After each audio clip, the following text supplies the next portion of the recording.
Sekarang ayat yang ke-6 ya.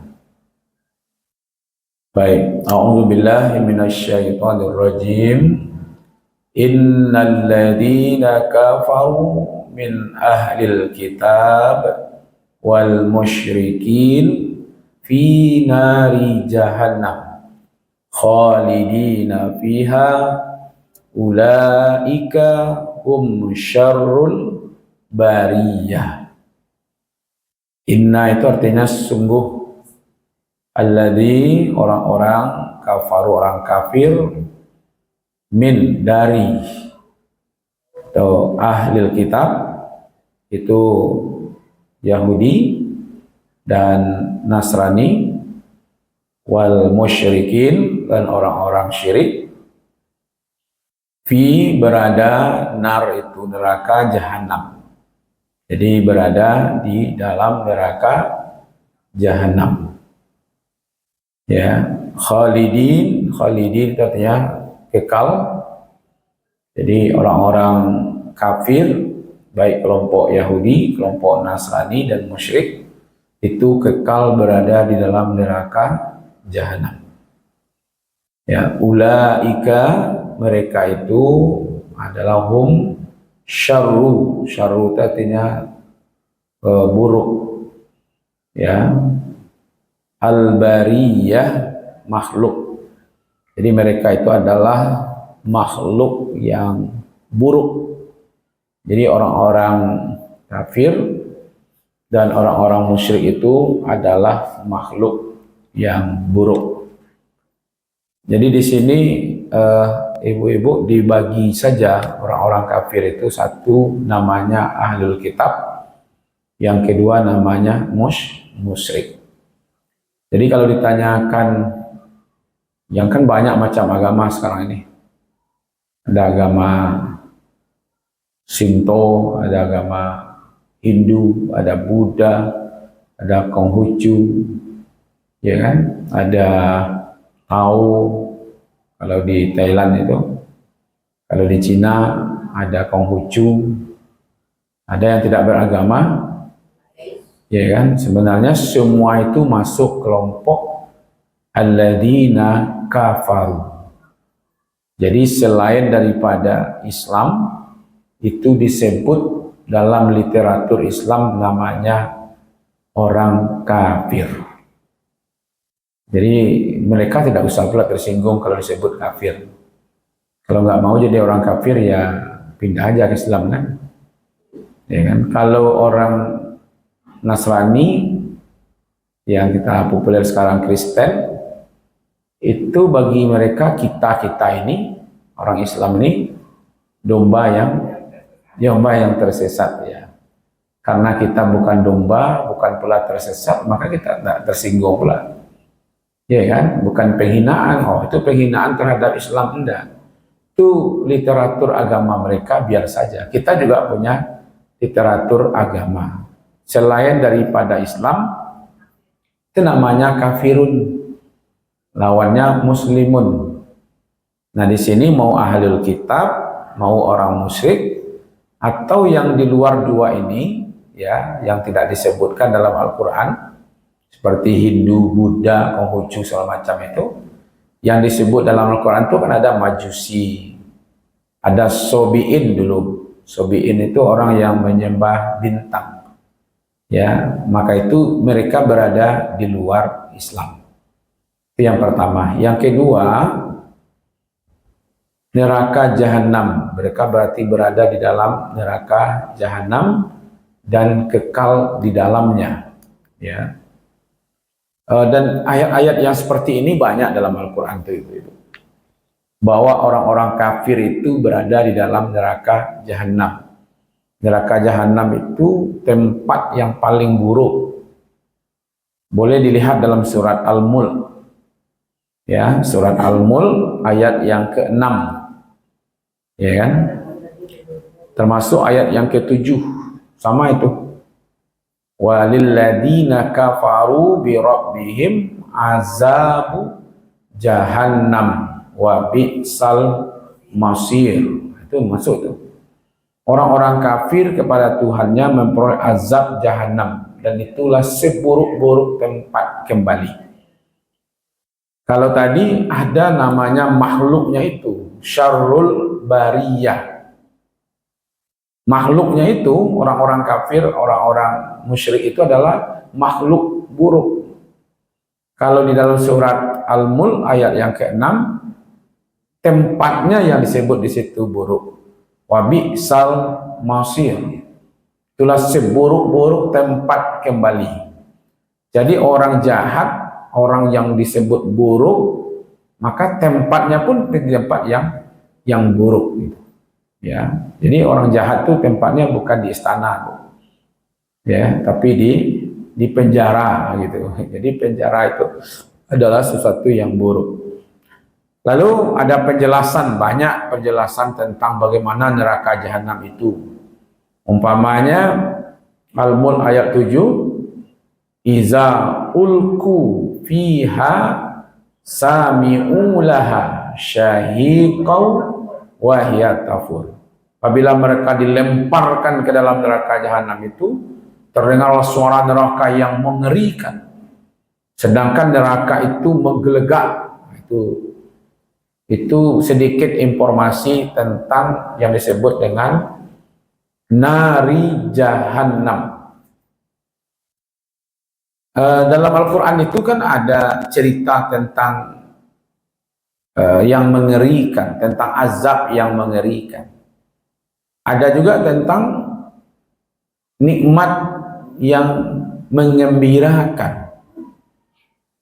Biasanya orang-orang tertarik kalau ada nikmat, ada keuntungan, ada hadiah.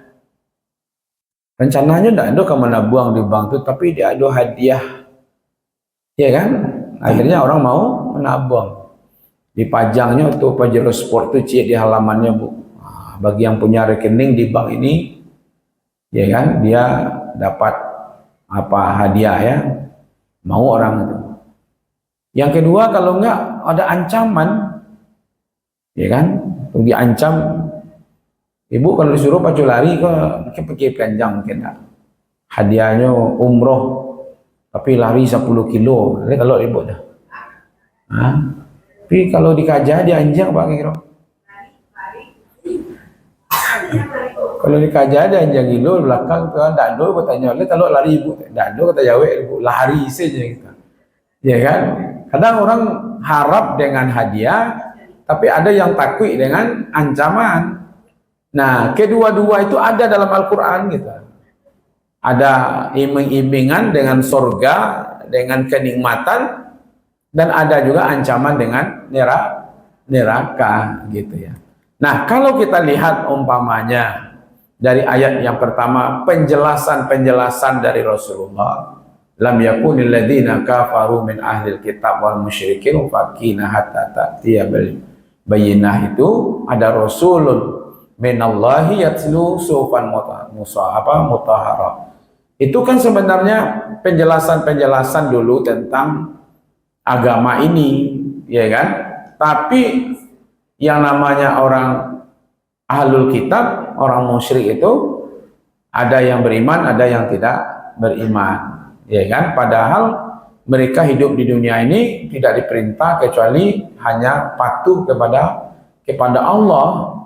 Maka terjadilah dua kelompok ibu-ibu. Satu yang kita bahas hari ini, yaitu kelompoknya orang-orang kafir. Ya, ayat yang ke-6 itu cerita tentang kelompok orang-orang kafir. Nanti ayat yang ke-7 bercerita tentang kelompoknya orang yang beriman. Begitu caranya Al-Quran menjelaskan. Ini agama yang benar, ini penjelasannya dari Rasulullah. Lalu manusia itu terjadi dua kelompok. Ada yang kafir, ada yang beriman. Nah, sekarang orang yang kafir itu dijelaskan di sini bagian dari ahlul kitab dan orang-orang musyrik, kayak gitu ya. Karena pada waktu ayat ini turun kan yang paling populer itu, yaitu ahlul kitab yang berada di Madinah, orang Yahudi dan Nasrani. Di Madinah ada Bani Quraizah, ada Bani Nadir, ada Bani Kainuka namanya.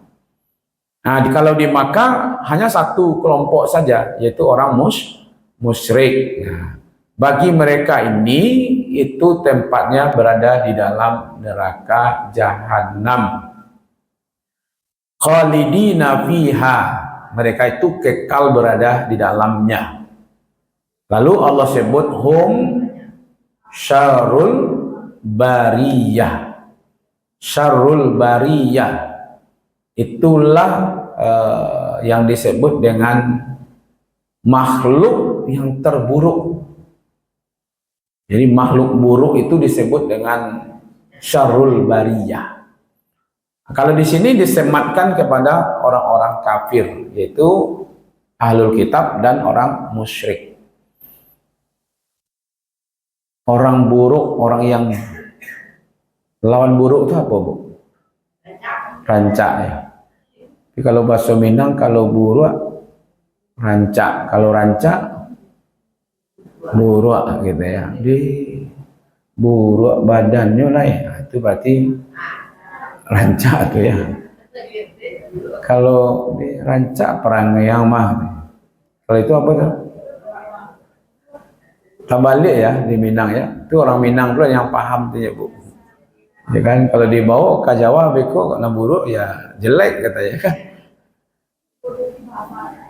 Apa boleh saja. Oh itu lain lagi tuh ya. Nah, disangkonya kacau yang menyebabkan dia buruk, padahal memang dasar dia warna, ya kan? Karena begini, orang itu akan dianggap jelek, buruk, mungkin mulai dari bukan wajah ya, tapi perkataannya, ya kan? Perkataannya itu yang buruk. Termasuk mungkin serasa goblok ini masuk perkataan yang bagus lah itu. Goblok. Nah itu ya. Bagi orang yang mengatakan goblok, nikmat membawa sengsara bagi dia.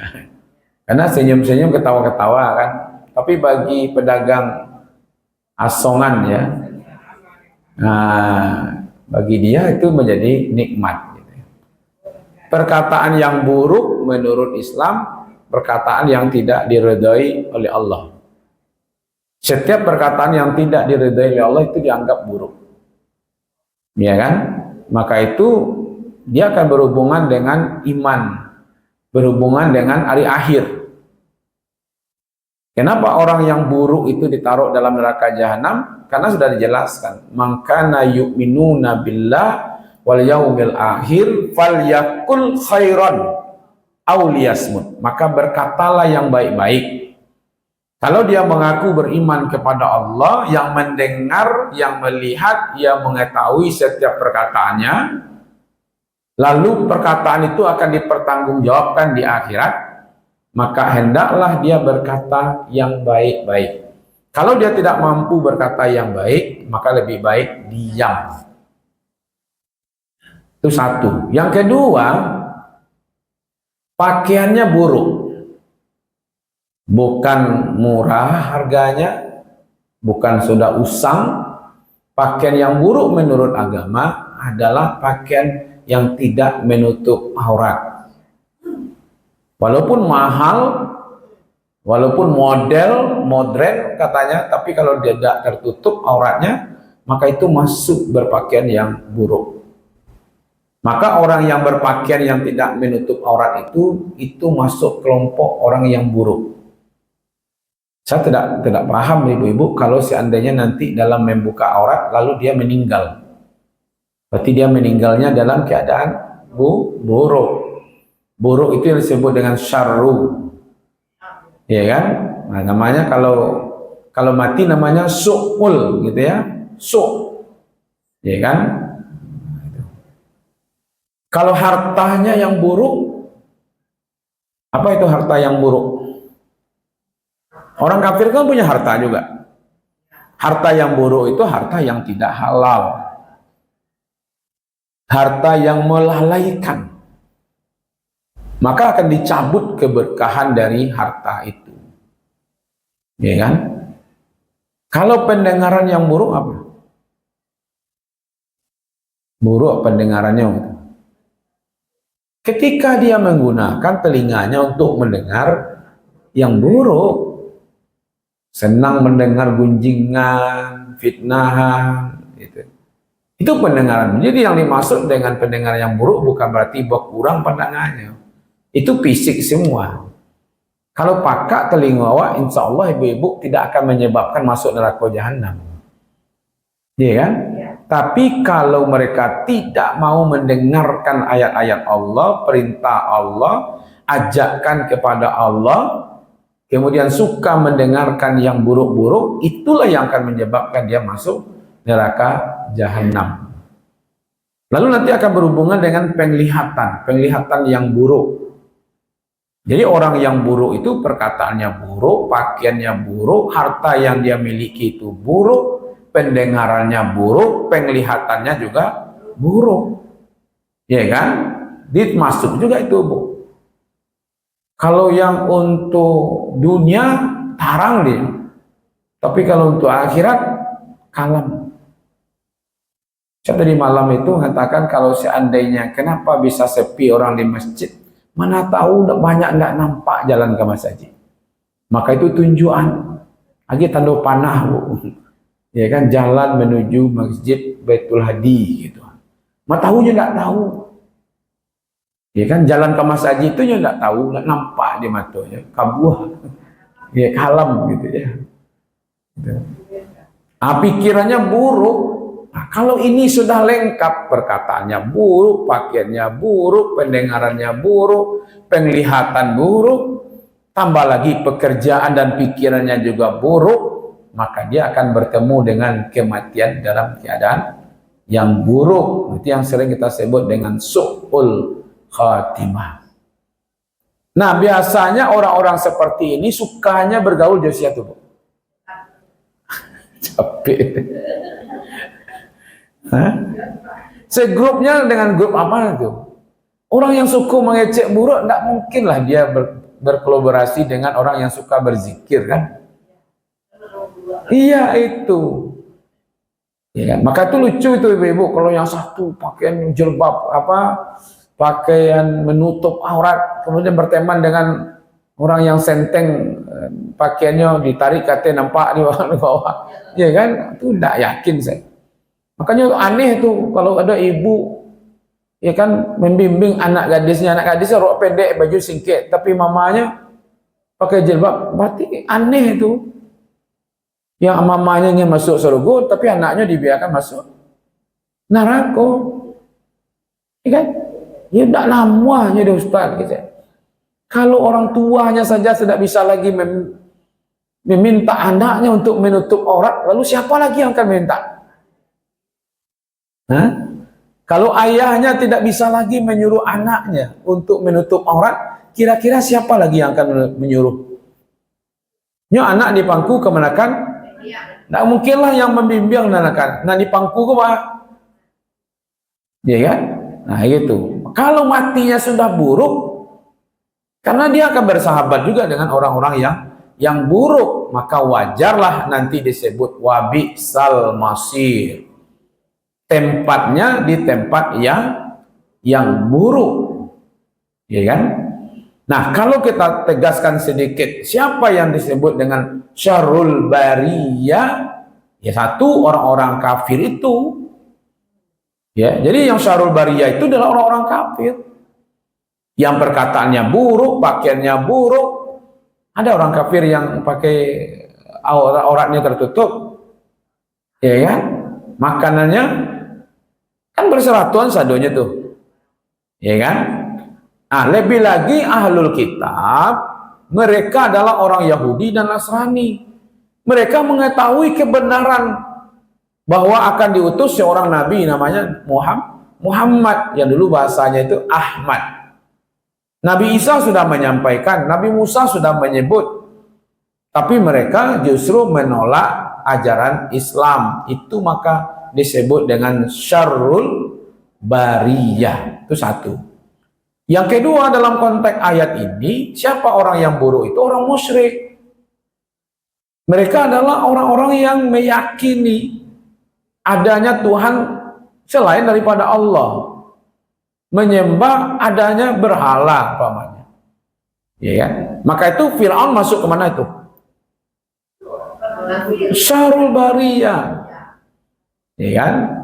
Nah, kenapa orang-orang kafir ini dianggap dengan kalimat syarul bariyah, makhluk yang buruk? Ya buruknya itu karena mereka menolak kebenaran. Kebenaran yang sudah dijelaskan oleh Nabi tadi.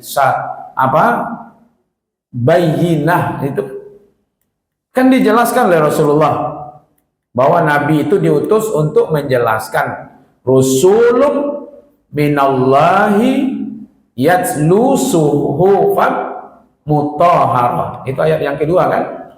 Seorang utusan dari Allah menjelaskan kitab-kitab suhuf, lembaran-lembaran yang suci. Sudah dijelaskan kepada mereka, tapi mereka tidak mau menerima. Maka dianggaplah mereka itu syarul bariyah. Jadi orang-orang yang syarul bariyah ini adalah orang-orang Yahudi, yaitu Nasrani dan Ahlul Kitab tadi, Nasrani dan Yahudi, kemudian orang-orang orang musyrik.